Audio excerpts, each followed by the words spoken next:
Hello everyone and welcome to the Arbor Farm. Thank you for joining us for today's episode where I want to share with you how to preserve flowers by giving you our beginner tutorial for flower pressing. Let's get started.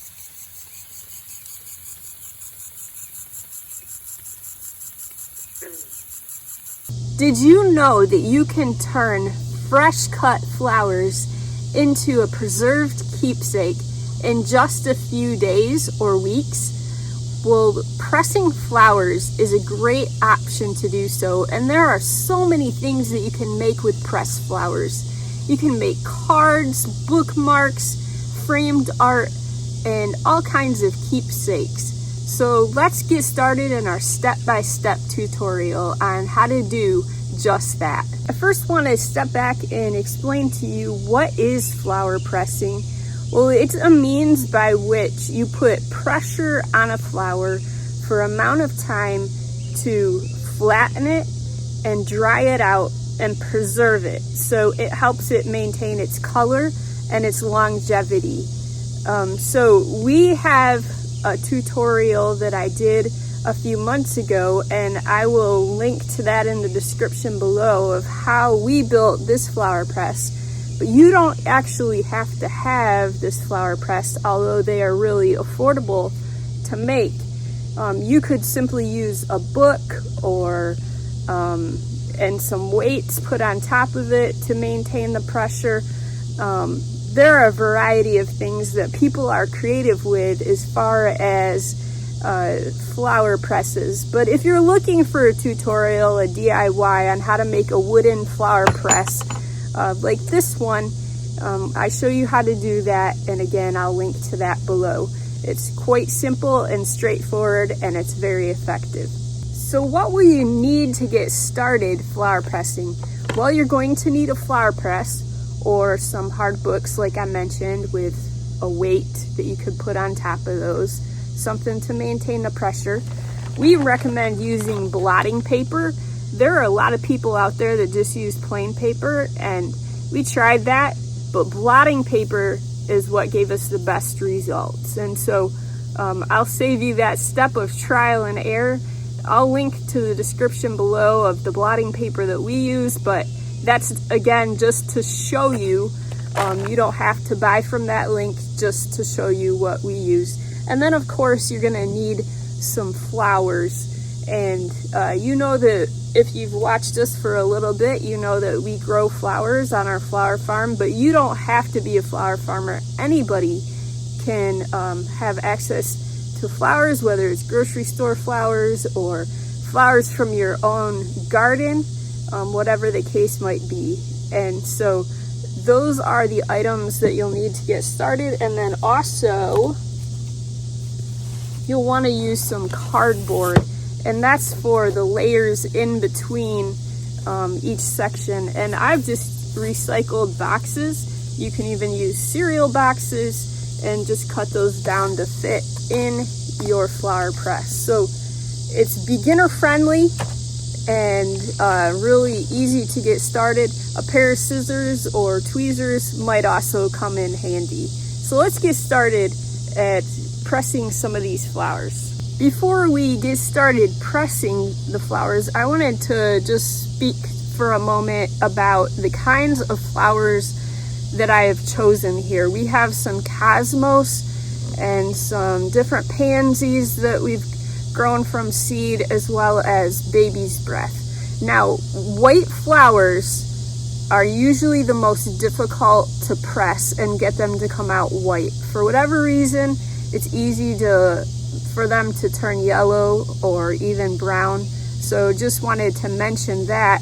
And then the other thing that you'll notice about all of these flowers is that they're a single layer. So the cosmos are a single layer of petals, and so are the pansies, and so are these sweet little violets that I just picked a few minutes ago. And it's important to have single layer flowers because they press best. Now, if I were to press a rose, It is possible to do that, but if you think of a rose for a moment, it's very bulky with several layers, and it's most easy for that type of flower to mold rather than to be pressed and come out a gorgeous color like you intended it to come out. So bulky flowers like dahlias and roses, marigolds, those would have to be split up into individual petals and pressed, which is quite a long process. But these are easy kinds of flowers. Flowers with a single layer are great for beginning pressers. It's important to know when is the best time to pick your flowers. If you've just had a torrential downpour, please hold off on picking your flowers for pressing. They'll simply just mold. So you need nice dry flowers, preferably picked in the morning after the dew dries off of them. So you want them completely dry. That's the ideal time to pick the flowers because you're in essence drying them and preserving them. So by allowing nature to give you that head start and picking them after they're already dry, you'll have the best results possible. All right, I'm gonna turn my camera down here to the deck and we can begin working on pressing these flowers that we picked this morning, and I'll show you the process. So I'm gonna begin by taking my press apart.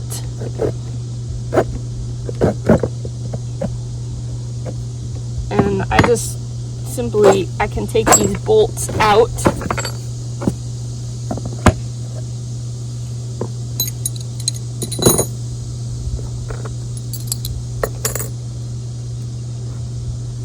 And then there are some things in here that I pressed previously, and I should also mention that leaves are a good thing to press, like ferns, for example, or Japanese maple. And this one I was preparing in advance for Christmas time. Here's some holly leaves that I had in here, but they've been in here for a little bit, so I'm just gonna start fresh today.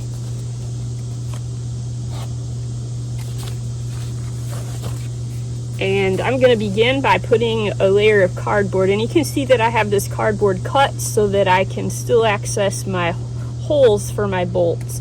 And then what I like to do is put a layer of blotting paper down, and this is where I'm going to begin laying my flowers. So my flowers are ready to go, and they are nice and dry. It is very hot and dry this morning, and so I can go ahead and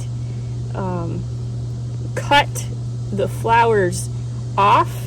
I can leave them on the stem if I want to, or I can simply just press the single flowers as flower heads. And I like to lay the flower head face down. To me, that makes it easier.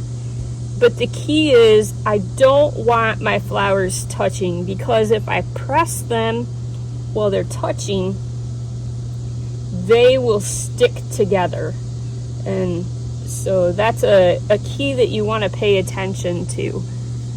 Do not stick the flowers, do not overlap them.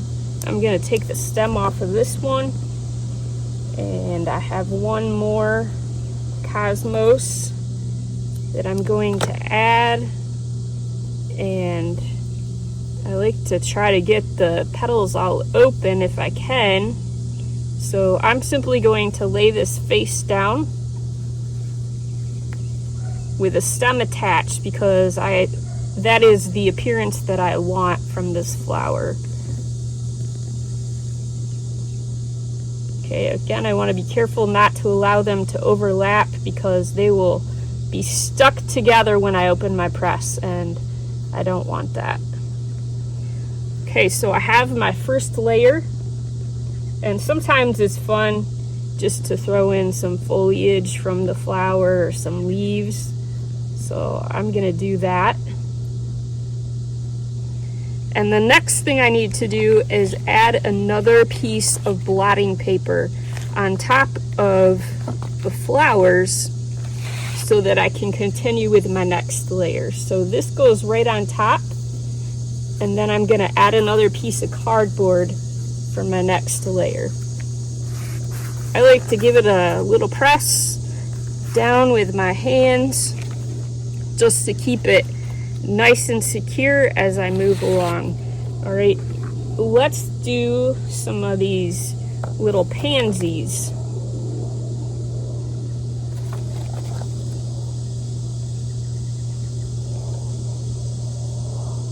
So again, I'm putting it face down, and for these I'm just using the head. Again, you could leave the stems connected if that's the look that you would like.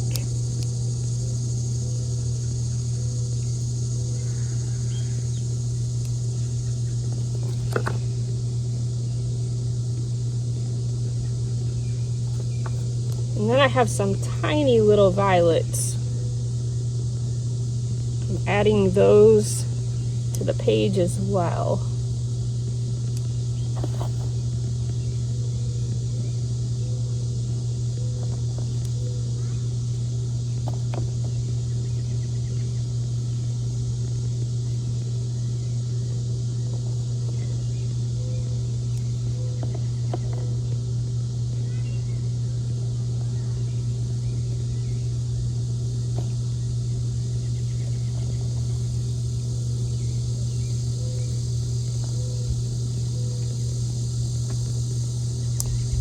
Here's my baby's breath. I've cut it down, and I think there's enough room to fit it on this layer.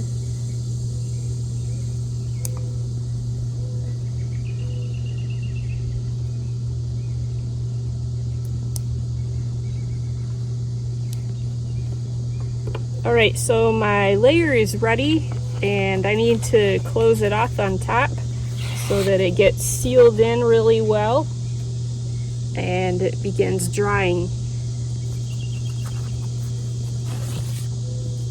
Gonna add another piece of cardboard. Then I can add my top layer of my flower press, and I can put my bolts in and screw it as tight as I can.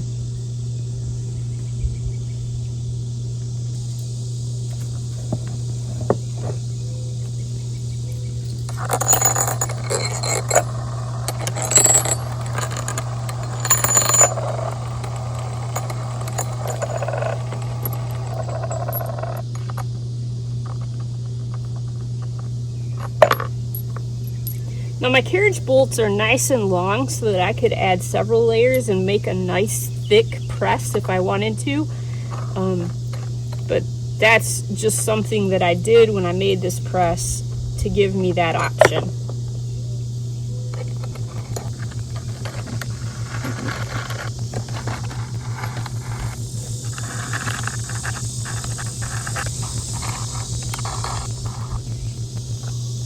Alright, I'm making them as tight as they can go. That is the goal, and that will seal the edges in so that they don't get air.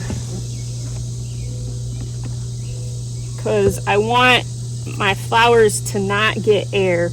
If they get air, that causes them to brown. So I've even had a kid stand on this before so that I can get it, you know, nice and tight, but it should be nice and tight as you can get it all the way around. Another thing that's important to make note of is that you want to pick your flowers fresh and then get them right in the press. Don't leave any lag time for them to droop or wilt or flap, because the results of your pressing will not turn out if the flowers sit around for a while.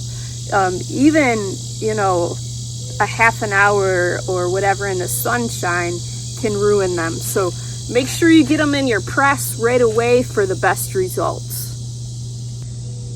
Now, what needs to be done with this? It takes 1 to 2 weeks for flowers to dry. So I need to keep this out of the direct sunlight.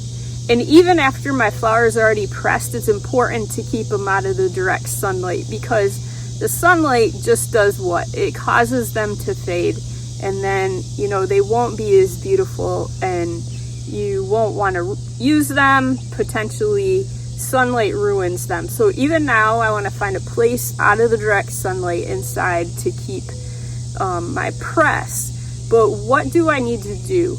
Well, I can open it each day and check on it. If my blotting paper is damp at all, I will want to take that out and put a new piece in its place before I close my press back up, because that will keep my flower from molding and it will keep my flower from turning brown. Remember, you want to think of this as a way of drying or preserving flowers. Not just, you know, I stick them in a press and then voila, they come out. But there is a little work involved. Each day they should be checked. And if the blotting paper is damp at all, please change that out. And sometimes it might even get to your cardboard if they were a little bit damp and you didn't realize it when you put them in the press. So change out anything that is damp. So what can you make with your pressed flowers? There are so many ideas out there. You can use them in candles. I'll link to our tutorial on how to make candles with dried flowers. You can use them in soaps. You can use them in framed art. You can use them in gifts like greeting cards and bookmarks. So many wonderful gift ideas and things that you could even enjoy for yourself. I'm gonna take a moment and show you some of the dried flowers that we have worked on the last few weeks, just to hopefully inspire you. But these are some lilacs, and so they are a single petal flower, and you can see here that I've taken each bloom and individually pressed it rather than, you know, the whole bundle of lilacs. These are some forsythia, and I love the yellow color. So again, a single petal layered flower. Ferns are a nice thing to press if you have ferns in your yard. They are a flat petal and a flat layer of leaves, and they're really easy to work with. Here are some blooms from our crabapple tree, and they are again a single layer of petals, great for beginning flower pressers. And so I've included in this some leaves and part of the stem. It seemed like it was not too thick, so I gave that a shot. And then here is some baby's breath that I did previously. You'll see that this is what I was talking about. Some of these have turned yellow or slightly brown. It's difficult to do, again, a petal that is white, but it certainly can be done. And then these are great for wedding invitations or greeting cards, or however you want to use them in framed art, bookmarks. Baby's breath is just another beautiful flower that can be preserved. This one is probably one of my favorites. Had the opportunity to press some dogwood blooms. A friend allowed me to use some dogwood blooms, and these turned out just beautiful. I did some without leaves, and then I did some of the leaves separately, and they turned out gorgeous. I've already touched on these top 3 mistakes, but I wanted to just mention them again so that they are really clear. Mistakes that you want to avoid. So the first thing is, you don't want your flower to be wet when you press it. Make sure the flower is completely dry. That's the number 1 mistake. The second thing is, people forget to check on their flowers in the press, and they leave them there, and they might become faded, or they might become moldy, or They might become warped, whatever the case might be. And so make sure you check on your flowers. That's the second mistake. And then the third mistake is overlapping your flowers in the press. If you overlap your flowers, then they're just going to become bonded together in that manner. And when you open your press and you're ready to take them out and use them, you won't be able to get them apart without ripping them. So make sure to not overlap your flowers. So just a quick recap of the step-by-step process. You're going to prepare your flowers by cutting them when it's dry. You can cut off any stems or leaves that you don't want to include. Then you're going to arrange them on your press. Then you're going to press them, and then you're going to check them every day, and then you're going to remove them from the press carefully. And when you remove them from the press, remember that they are very delicate, so handle them with care. And then you're going to store them in a place that does not get direct sunlight, so that they're nice and flat, and then they'll last for years to come. So I encourage you to get started with pressing flowers. Flower pressing for beginners is even a great way to get started. It is inexpensive, it's easy to do, and I think that if you are someone who enjoys nature or who enjoys crafts, you will enjoy pressing flowers and then using those to beautify your home, to use as gifts, and to help others enjoy the beauty all around them. Thank you for joining us for today's episode. Our goal is to always create content that's helpful for you. And if you found today's content helpful regarding flower pressing for beginners, please click the like button and subscribe to our channel so that you can receive notifications as to when the next content is available. And as always, if you have questions or comments, please drop those below. We are happy to engage with you, and we read every single one. Thanks for joining us. Have a great day.